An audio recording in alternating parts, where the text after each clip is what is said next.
Good morning and welcome to our July edition of Wake Up Newport. I'm Steve Rosansky, President and CEO of the Newport Beach Chamber of Commerce. And thank you for joining us. I know it's a holiday week. A lot of you guys are probably still hearing fireworks ringing in your ears, but we're glad you came down to hear our speaker this morning. I'll quickly introduce some of our dignitaries with us this morning. So we actually have a quorum of city council members this morning, which is great. I always love to see well-represented city council. We'll start with our former mayor, Diane Dixon, who's taking a seat over here. Diane. She's the current council member, but former mayor. Back on the left here is Councilman Will O'Neill. Always the tallest guy in the room, Councilman Scott Piotr. And Councilman Jeff Herdman. I see him over here. Jeff Herdman.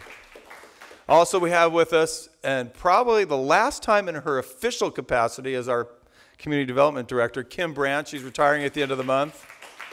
Hopefully, you'll still come back and visit with us. We'd love to see you. Sorry to see you go. Kim and I have had a good relationship over the years, and she's been a real good friend to the Chamber and a good friend to the business community. Next to her is one of our planning commissioners, Peter Ketting. Peter. One of our Civil Service Board members, and also known as my sister, Robin Grant.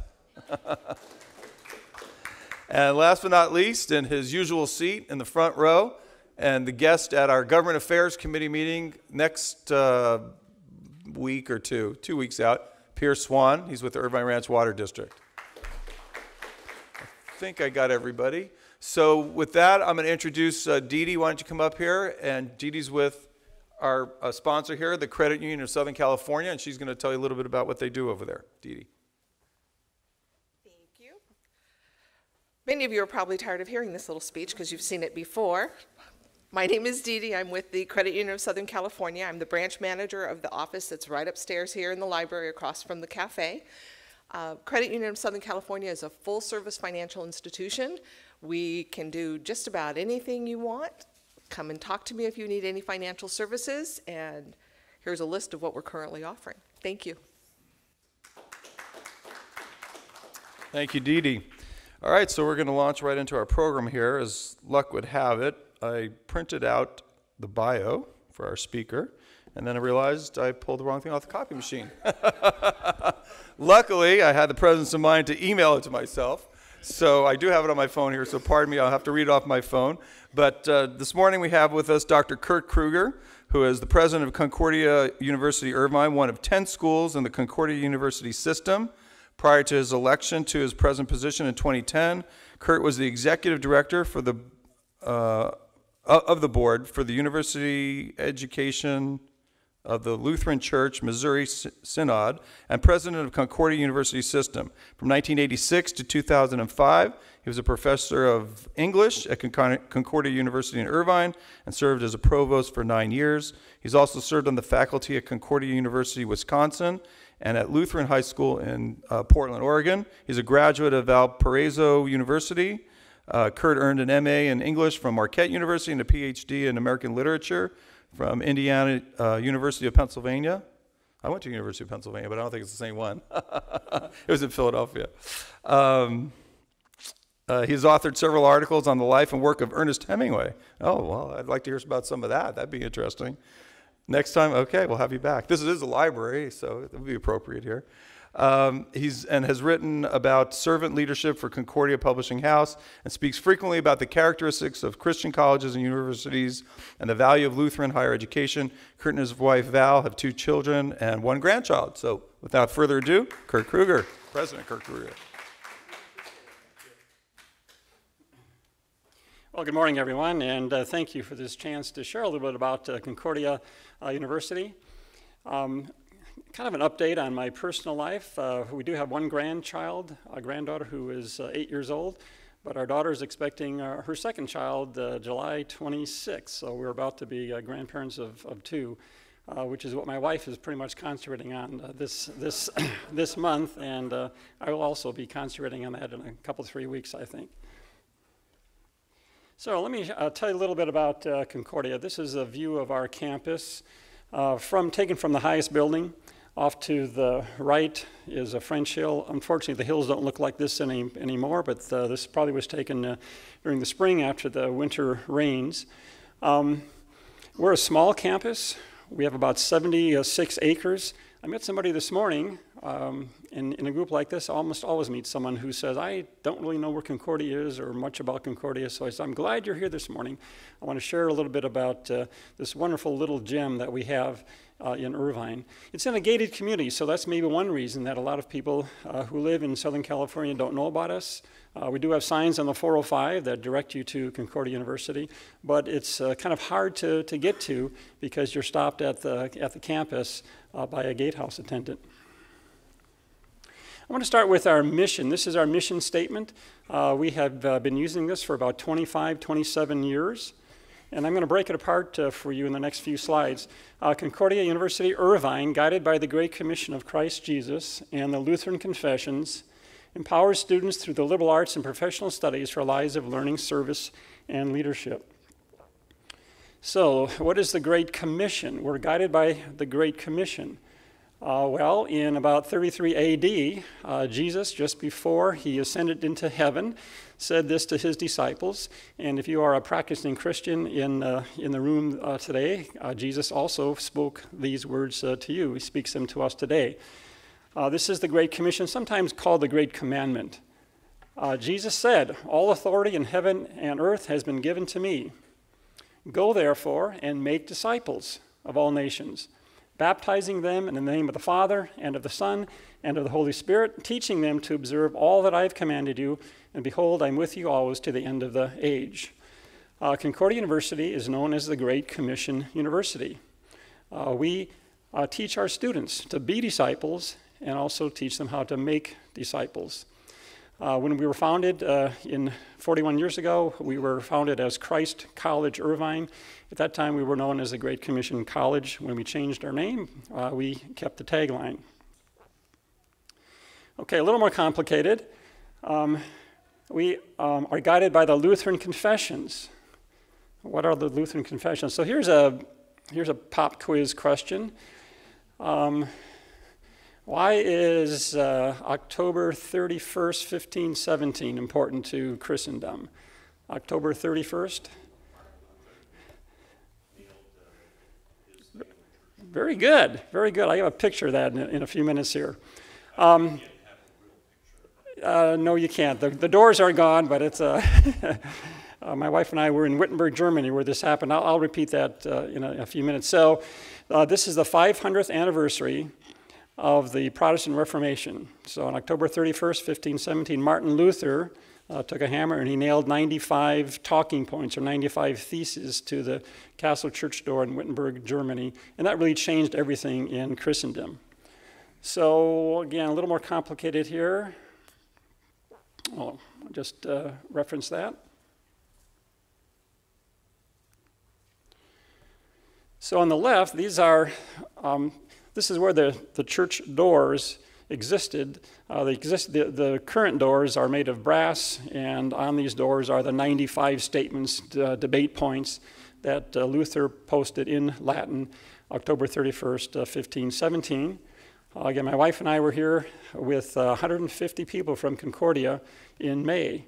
We took 100 students along, 60 members in our choir, 40 members of our orchestra, along with 50 friends, parents, donors, and supporters of Concordia.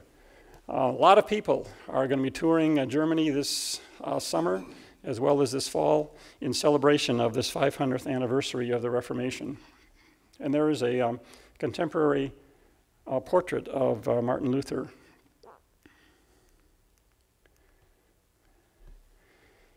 In 1530, a seminal document called the Augsburg Confession was presented. And this Augsburg Confession addresses such questions as, who are we? Who is God? What is our relationship to God? How are we redeemed? How are we saved? What are some of the practices of the church that need to be reformed? If you know anything about these 95 theses, you probably remember this debating point. there was a monk named Tetzel who was going around Germany at this time selling indulgences. And these indulgences that you purchased supposedly either got you when you died or a relative who has passed away out of purgatory. And Martin Luther said that is not biblical. In fact, Tetzel was going around selling these indulgences to help build St. Peter's Church in Rome. So that was a huge red flag to this theologian, Martin Luther, and he said, we need to talk about this. We really need to debate this. So that was one of the 95 points of debate. So this Augsburg Confession was composed mostly by a man named Philip Melanchthon. Luther helped a little bit, and it was presented for discussion, debate. Here's another trivia question. This is a little unknown fact here. Concordia's address is 1530 Concordia West. Our founding president, who was a Luther scholar, said, I wonder if the city of Irvine will let us use the date of the Augsburg Confession as our address. And the answer was yes. And so very few people, probably outside of our Concordia circle, understand the history of our address. Thank you, Dr. Krueger, for that insight. You're welcome. In 1580, the Augsburg Confession, along with the 3 ecumenical creeds, along with 4 or 5 other documents, were put together into what is called the Book of Concord. By the way, that's where the name Concordia comes from. Concord means harmony. Concordia means with hearts together. And we took the name of our school, actually our church fathers took the name Concordia based on the book Concord. Not a very thick book. This is the seminal work which helps Lutherans explain what the Bible teaches us. Again, who we are, who God is, what's our relationship with God, what's our relationship with our neighbor. So when we say that Concordia is guided by the Lutheran confessions, this is what we mean. We are guided by the documents in this book.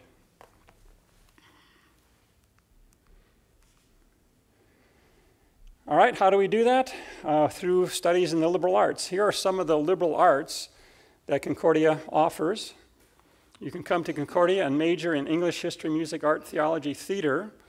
And then sometimes people use this category of liberal arts also to include the sciences, liberal arts and sciences. So you can come to Concordia and major in these various sciences. We also offer a liberal arts core curriculum. That's the general education, about 50 units. All students take these core classes, and these core classes are centered around 7 different questions. And I'm not going to explain all of these, but this will give you the gist. So the first question that our core curriculum explores is, what are my vocations?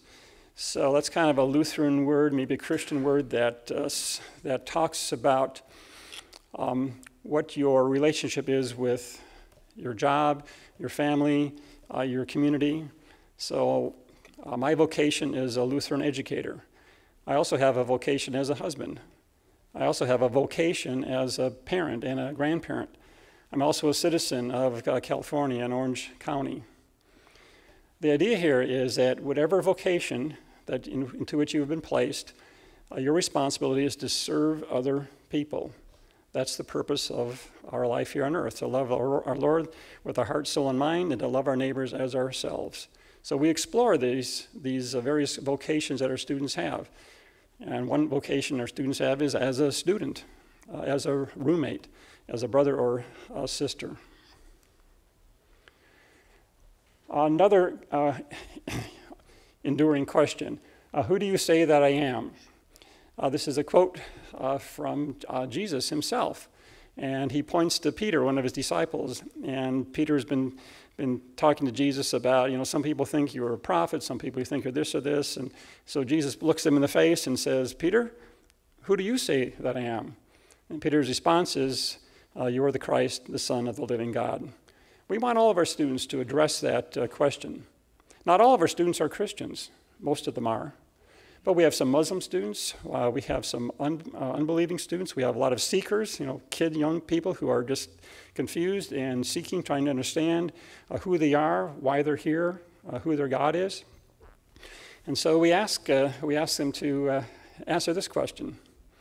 Maybe you know C.S. Lewis, maybe you've read Mere Christianity, one of his seminal works. He says this about Jesus. He said, either Jesus is a raving lunatic, because Jesus claimed to be God, right? Either Jesus is a raving lunatic, or he's actually the Son of God. So we ask our students to, debate that question. Who is Jesus, and why does it matter? How shall I live? We have various courses in the core curriculum, and those 50 units that engage students in what their responsibility is to themselves, to other people, to family members, to people who don't look like them or act like them. What is eloquence? If you ask any liberal arts professor what the value of a liberal arts education is, almost always they will say, well, it develops critical thinking skills, it develops communication skills, it develops your skills to work with other people in a group. These kinds of, the courses that address this question would address those core competencies. Why art? Or what is art? What's the purpose of art? How is art produced? Can I be an artist? And we talk there in classes that deal with music, theater, art, and literature. How do I understand nature? This is the question that courses in physics and astronomy and chemistry and biology attempt to answer. Who am I and who are they? Again, very much corresponding to how shall I live? What is my relationship to other people in the community, especially in Southern California, which is such a melting pot or a salad of different cultures.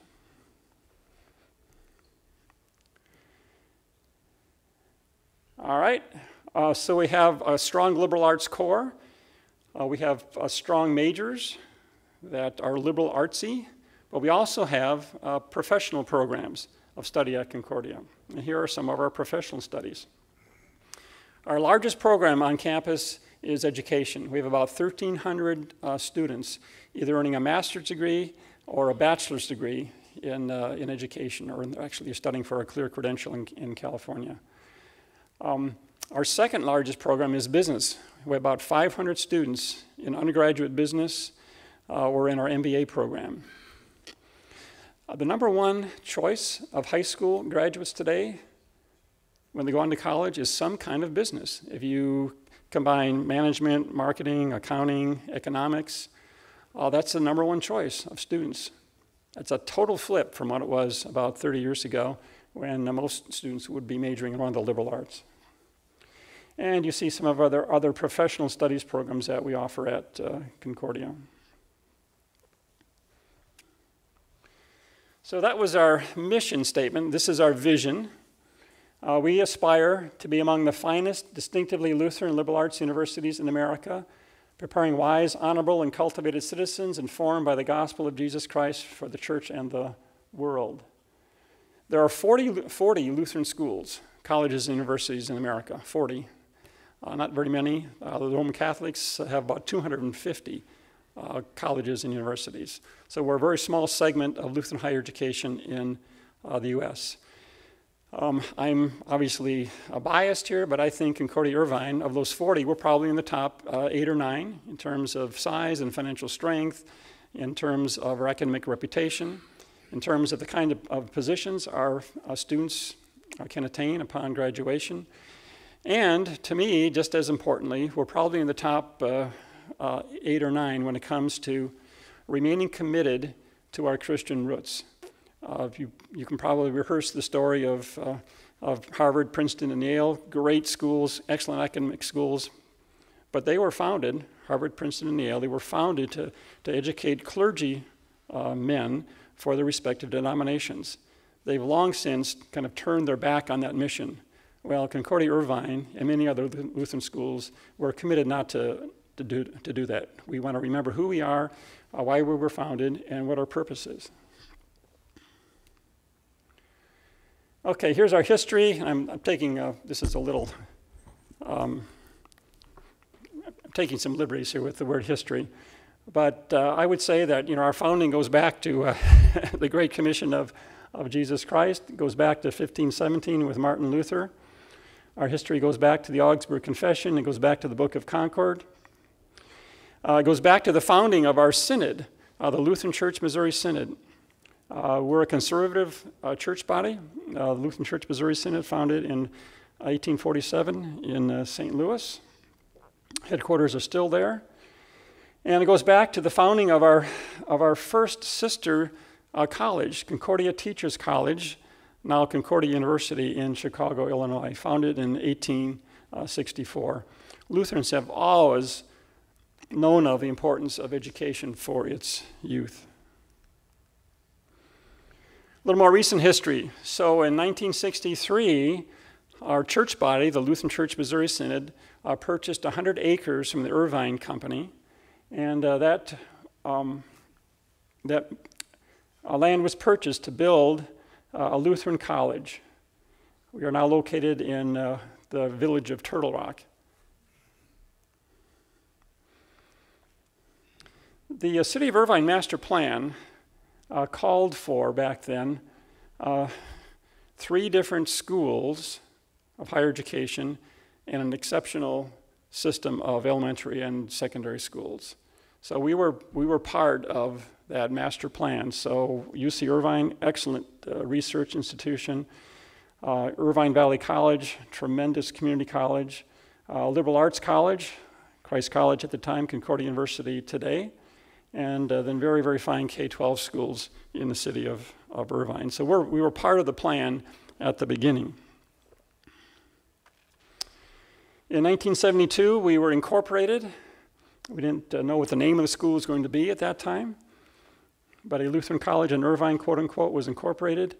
And then in 1976, Christ College opened.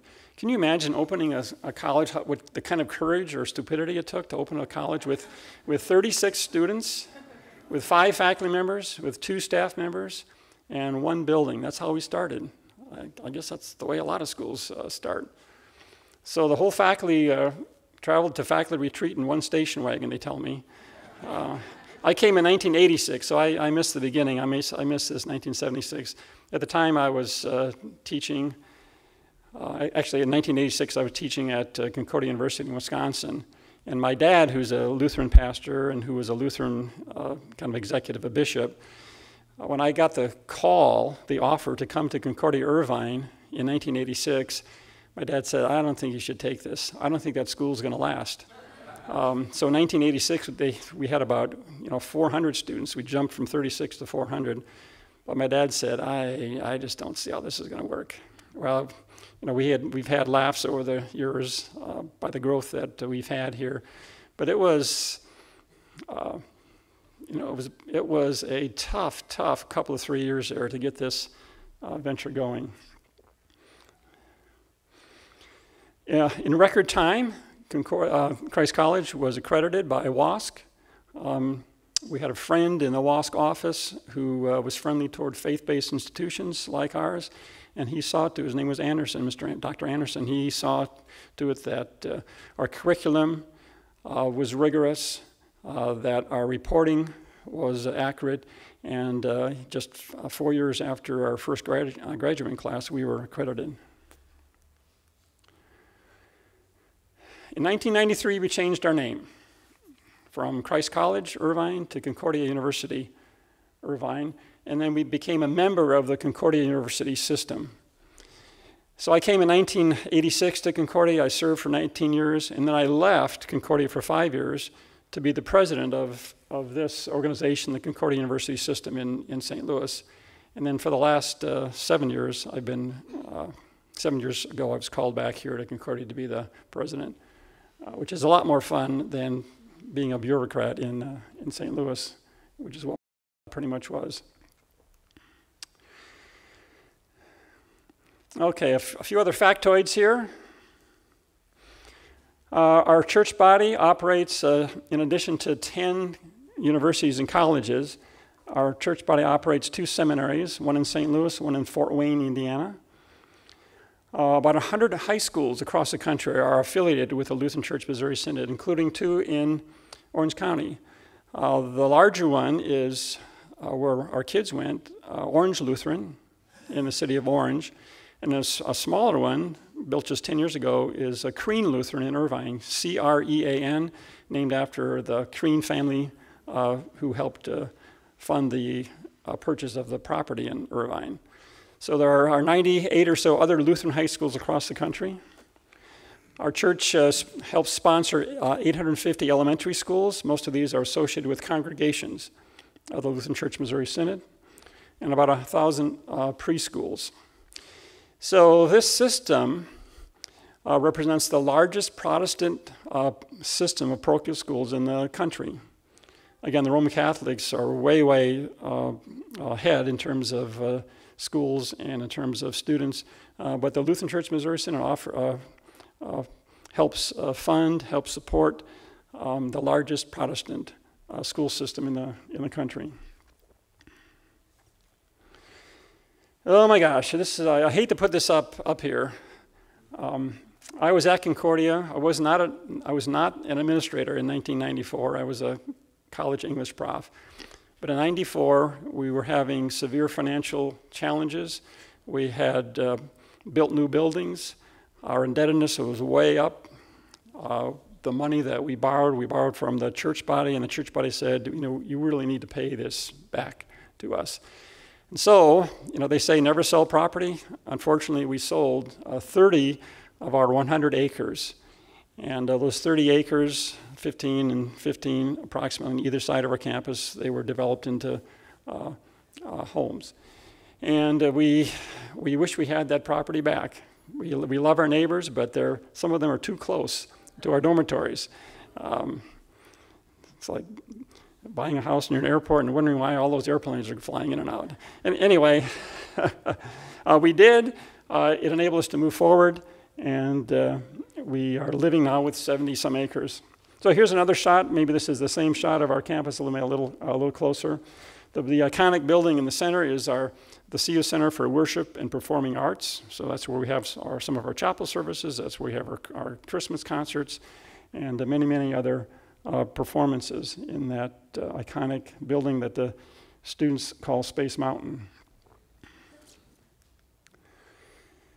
All right, just the facts. So this fall, we started with 4,400 students. So we've come from 36 students 41 years ago to about 4,400 students today. And this is the breakdown.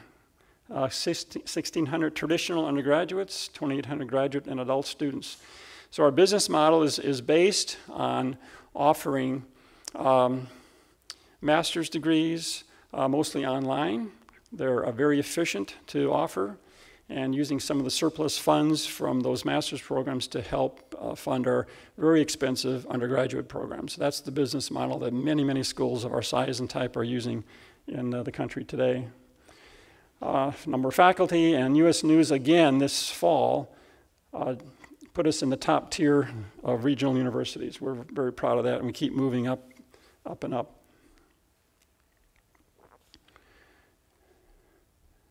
Some of our students sitting in my office. We do offer all of these liberal arts and professional programs in 5 different schools. You see the names of the different schools here.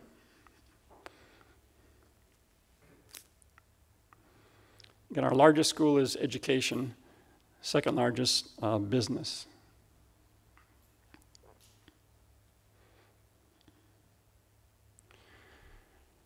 This is a good time to say this. I think one of the philosophies of Christian higher education is that the kids who come to study and get a liberal arts degree or a professional degree, not a church worker degree, the kids who come to study regular subjects need to be highly prepared in those subjects. Let's take accounting, for example. So every year we have a handful of people, mostly young women for some reason, who are hired by one of the big 4 accounting firms. They really like our students. They like the the ethical worldview that our students have. They're very, very well trained. So one of the theories of Christian higher education is that you need to train young people who are excellent in their occupation. When they get together then with their friends and colleagues, either in the workplace or outside the workplace, it is inevitably going to come up. Where'd you go to school? Concordia. Well, it's a Christian school, isn't it? Yes, it is. They are going to, your friends and colleagues are going to associate your expertise, your preparedness with the school that you went to, and then also connecting the dots with Christianity. So we can't afford to send kids from a Christian school who are ill-prepared in the workplace. Jesus says you need to be a light in the world. You need to be a salt in the world. You need to take all of your skills and talents and education and work for the good of others so that other people will, so it reflects on your Father in heaven. A little different kind of breakdown. We have 30 different bachelor's degrees, 10 master's degrees. We started a doctoral program 4 years ago. We have about 85 people in that doctoral program. It's an EDD in educational leadership. Highly regarded. It was a thrill to hood 14 of our graduates this spring. We hold our graduation in the Bren Center. That is going to continue to grow. It's not an easy program. It is very faculty intensive, the doctoral program. Most of our students in that program are educators who want to move up to be assistant superintendents or superintendents. We have a very good faculty to student ratio, 18:1. Our average class size is 22. This is another reason why traditional undergraduate education at Concordia, for example, is so expensive. We have no classes that have 300 students or 400 students. Every prof knows the name of every student in class after the first 3 or 4 weeks. It's a personalized approach to higher education, and we're very proud of that, and our students and parents very much appreciate that. We do not require our students to attend chapel services. We have 6 chapel services a week. They are all voluntary. They're of various kinds and types. We have very traditional worship services, but we also have very contemporary, what we call contemporary worship services. Typically, our students are drawn to our Thursday evening service. It starts at 9:30, a little late for me, but that is totally organized by students and presented by students. That's the most popular chapel service on campus. And we offer, as a Christian school, we offer various Bible studies, again, voluntary, not required. Lutherans do education very well, and they really do music very well. We are known for our choirs and our orchestras. At Concordia Irvine, we have 16 different musical ensembles. We are out of space, which is why we're going to be building a new building. I'll show you an artist rendition of that in a few minutes. Every year we have 13 theater productions, including a Shakespeare production in the summer. We offer various service and mission opportunities for students, again, voluntary. I just met with our campus pastor yesterday morning, and he said we have 9 different mission opportunities available for students starting in the fall. Mexico, Guatemala, Hungary, Japan. Many of our students love to go on these mission trips and serve others while telling them whose they are. Okay, a few things that are in the future for us. We have a new campus master plan. It's taken us 3 years and thousands of dollars to get the city of Irvine to approve our master plan. They finally did it in May, and so we are going to begin building our music, worship, and theology building in a week or 2. Down the road, 5 or 6 years from now, we hope to put up a new science, nursing, and education building, another athletic facility. We are in the final stages of applying for and being accepted into the NCAA Division II. There are too many people working in the NCAA office. in Indianapolis. I mean, this is a great organization. I'm glad we're going NCAA, but we were NAIA for years, and their rule book was literally like this, and NCAA is a couple of 3-ring binders. I'm going to get a call at precisely 1 o'clock on July 14th from someone in the NCAA office in Indianapolis telling us whether we've been accepted or not. I had to make this appointment a couple of months ago. Anyway, they're very good. We are now accepting a higher quality of student athlete than we were because of those rules and regulations. But wow, they're over the top. Another building, maybe 10 years down the road, a performing arts and alumni building. Some new academic programs. Maybe you know this name, John Townsend. He is a fairly well-known Christian counselor, psychologist in Orange County. He has partnered with us to offer a master's degree in counseling and a master's in organizational leadership. On the horizon are an engineering school and a computer science program. We're offering commercial music starting in the fall. And we are close to becoming HSI, a Hispanic Serving Institution. Once your undergraduate enrollment reaches 25%, you are categorized as an HSI, and that makes you eligible for federal grants and other benefits. All right, I think I have like 3 slides left here. This is an artist rendition of our new Music, Worship, and Theology building. It's about a 38,000 square foot building, $30 million. And I've spent a lot of my time the last 3 years trying to raise money for this. We're at about 24 million right now. And so our regents, our board of directors has said, go ahead and start building. We'll raise the bulk of that in the next year or so, or we'll find a different way to fund it. This is going to change our campus. It's gorgeous, beautiful. It'll also bring in more students and allow our music students rooms to practice in that we desperately need.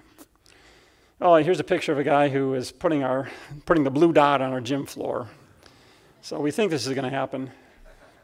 Again, I'm not being facetious here. There was a 5-page book of instructions telling us how to put that blue dot on the floor. I didn't read it. I just took their word for it. So we have 22 collegiate sports at Concordia, a lot of sports programs. We get a lot of good kids. This is a hotbed. Orange County is a hotbed of sports, so we get great volleyball players and baseball players, kids who are just a touch below the D1 level. These are fantastic athletes. We've won 6 national championships in NAIA. I've been president for 7 years. I like to think there's a cause and effect relationship there, but probably not. We've been real successful, so it's time to move up to higher competition. By the way, our men's volleyball team is in the same league as USC, UCLA, Pepperdine, Stanford, Grand Canyon, and a couple of other schools. So my wife and I were walking around campus, and we walked into this men's volleyball game. There was USC playing, and we won one match that that night. We didn't win one game. We didn't win the whole match. Okay, so I'm done. And I see that we have maybe a few minutes left. Are you going to field these questions for us? Sure. Anybody have any questions? I have one. So do you still teach, or are you just administering? I occasionally teach a lecture on Ernest Hemingway, his life and work. Tell us one interesting fact. I got to hear something about Ernest Hemingway before you leave. So Hemingway defined courage as grace under pressure. Grace under pressure. How's that? Unfortunately, he committed suicide. To end his life. Couldn't take the pressure. Well, he was clinically depressed, so that's another story. Anybody else have a quick question about something from Concordia? Yes, sir. Do you have rules for your students there, like in Irvine, the students take over the campus a lot? You don't allow that, do you? It's not that we don't allow it. We don't attract the Berkeley type student at Concordia. We just don't. We just don't. Most of our kids, I would say, come from very conservative homes. Most of them were raised in a Christian environment. It's not to say that you can't be a Christian and get upset about things or protest things, but that's just not the way we characterize our campus. Yeah, it's not that I wouldn't allow it. It's in fact a petition went around. The last petition that went around this spring, 300 students signed a petition to ask Vice President Pence to come to campus and be our commencement speaker. So that's very different than Berkeley, right? Yeah. Yeah. That's good, Peter. Yeah, what's the tuition and what percent are out of the state? Very few students come from out of state. In fact, most of our students come from Southern California, like 70-some% from Southern California. Our tuition in the fall is $33,000 for tuition. The average tuition discount, though, is about 35%. So. And those discounts are for merit. So if you have a high SAT, ACT score, or high school GPA, you qualify for a merit scholarship. If you've come from a low-income family, you qualify for financial aid. So $33,000 average. We discount that by about 35%. Young man over here. Yes, sir. My coworker and I were actually undergrad students. We were lucky enough to find employment here, but I know one of the struggles is for students is they struggle to find internships and employment either during or right after graduation. I was just wondering what kind of programs your school had in place to find internships and employment for these students.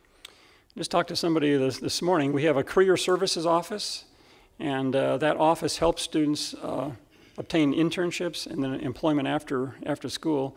You know, we've found that a good internship often leads to employment.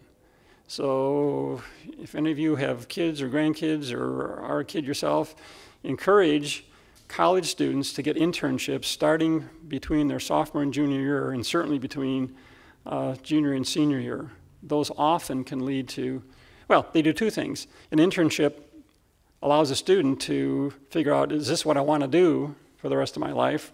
And it also allows the employer to say, is this the kind of person we want working here? So an internship is a fabulous way in which to obtain a job or find out which job that you do or do not want. Yes, sir? Yeah, my son graduated from Concordia in St. Paul? Ah, good, good. Hopefully you had a good experience. Yep, he did, and he got a 75% scholarship, so I was very happy. That's unusual to have a 75% scholarship. Good. Don't know if you heard that this gentleman's son graduated from one of our sister schools, Concordia University in St. Paul. Yeah. Last question, Joyce? Yeah, my name is Joyce, and I want to thank you for coming to share the vision and also the mission statement. And I think, as a business in the communities, we would love to have to see more of the university, not only the good education, it's also building the Christ-like characters for the future leaders. So I just want to thank you for the university. Well, thank you for affirming our mission. Appreciate that. Yeah. Also, I come from a technology background, and technology is in every business that we do, and hoping in the future we'll be able to, university to equip more and more students in the technology field as well. Thank you. Yep. Very All right. good. How about a big Appreciate round of it. applause? Okay.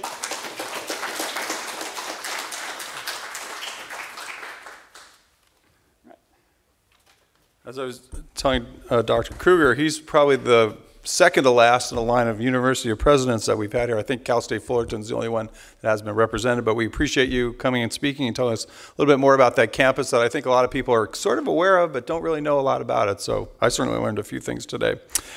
Just quickly to sum up so I can get you guys on the road. We have a busy week next week. So our first event is next Tuesday, July 11th at the Pacific Club. We have a luncheon with our Inspire Women in Business program. Our guest speaker, who knows that the LA or the San Diego Chargers are the Los Angeles Chargers now? Raise your hand if you know that. Okay. Well, they're based here in Costa Mesa now. They're practicing. Actually, they're going to have some open practices. Public will be invited in, and I think they're having a scrimmage against another team. I forget which one, maybe Buffalo or somebody. But in any event, our guest speaker is going to be Kimberly Layton. She's with the Los Angeles Chargers. She's Vice President of External Affairs in Corporate, Community, and Governmental Relations. And the subject is, so do you really work in football? So she's been there 18 years, and I'm sure she's got a lot of stories to share with other women about working in a predominantly male environment. The next day, our young professionals group, Navigate, is going to have a great meeting. We're going to be at the Port Theater. Who's been to the Port Theater in Corona del Mar? It's a theater like you've never been in if you haven't been there. In any event, it's a program. We're having a speaker from, he actually works at SCR. He's an improv guy. He does improv all around the world. And his topic is thinking on your feet under pressure. So there'll be a little program, it'll be a little mixer, but we also have an educational component, interactive component. So certainly, especially if you're under 40, because it's targeted to the 25 to 40-year-old crowd, please join us at that. It's going to be at the Port Theater, Wednesday, July 12th, starting at 6 p.m. to 8 p.m. If you didn't make our open house, who was at the open house? It was unbelievable. Thanks again to the Island Hotel for helping us out with that. We had a great turnout at our new offices. Close to 200 people showed up, had it all catered, and waiters and bartenders, and it was probably the nicest event. It was the nicest event I've ever done, including my wedding. But no, got married at the Ritz-Carlton. They did a good job there too. So we're gonna meet again next Friday for our series of. We used to call it barbecue in the parking lot, but we can't do that anymore at Kohl Center Newport. So we're gonna do barbecue by the lake, which our new offices are lakeside there next to the Pacific Club. That'll be Friday, July 14th from 4:30 to 6 p.m. So please join us. It usually goes till about 7, so even if you're running a little bit late, don't let that deter you. And then last but not least, our luncheon this month at the Bahia Corinthian Yacht Club from 11:30 to 1:30. The subject is going to be content beyond words. And I guess we're going to see I can't even understand our own flyer. 2017 is the year of video. Oh, that's what it is. So we have a speaker, Ronnie Ramos. She's founder and president of Harmony 3 Productions, and she's going to be talking about why you should use video content as part of your business marketing. That's going to be at the Bahia Corinthian Yacht Club. Please go online and make a reservation. Thank you all for coming. I hope you had a great 4th of July, and we'll see you next time. Take care.